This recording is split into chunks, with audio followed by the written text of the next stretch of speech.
We are here with Albert and Penny Nelson, and they have a stone carving program called Nelstone. Welcome. Thank you. Describe to me what a stone carving workshop or residency is.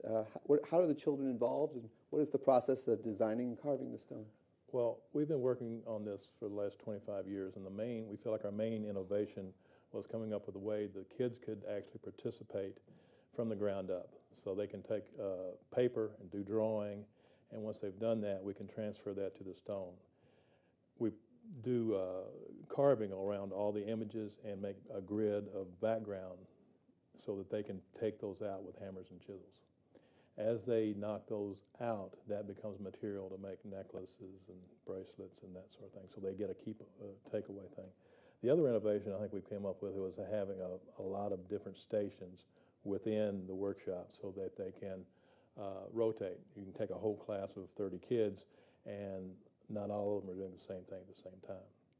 So we have a station that we call the Project Stone, which is the piece they're working on, and then another station which is called the Free Carving, where it's kind of like freehand drawing, except you're doing it on stone. And we also refer to that as our controlled vandalism. You get to leave your mark on the world without getting in trouble.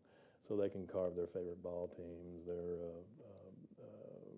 initials, and that sort of thing. And then another station is where they actually take the pieces that they carved away from the Project Stone and make necklaces with, which is a table where they have a string where they can do a macrame knot to make the necklaces. And we like to refer those necklaces as taking 350 million years and 10 minutes to make. Safety is really important, obviously, whenever you're working with tools like these. The nice part about it is it's not like wood cutting where you're going to have them sharp, because when you're working with stone carving tools, you're basically just breaking away the stone.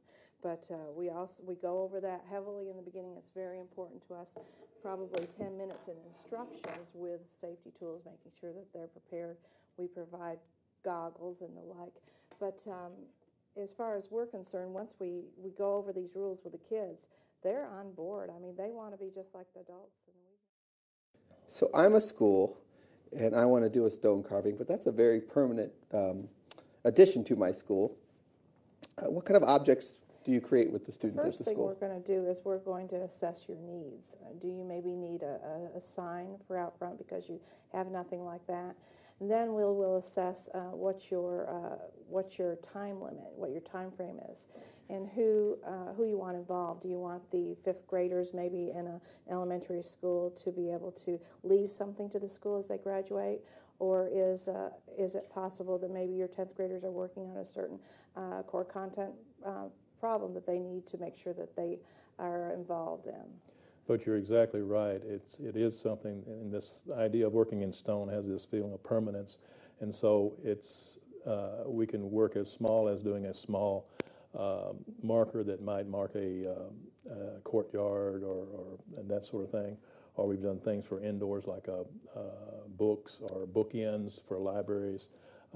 Here lately we've been doing some large columns that have a book holder on top of them, like a podium for a large dictionary or history book, Kentucky history, that sort of thing. So it can take a lot of different forms, but we try to match it up to the school's particular needs. Is there anything else you want me to know about your programming? I talk about how long we've done this, but through all that, we were continually amazed at how accessible the stone is. It just feels so natural when the kids start working in it, and they're just totally convinced that they have created this thing. One time we had a kid stand back and say, okay, now let's admire our work. And so that's the feeling you get off of it, that we try to always have some sort of an unveiling or a dedication period to it. It's a big moment, and they're leaving their legacy in the school. Well, Albert and Penny Nelson, thank you for coming and sharing your stone carving program with us.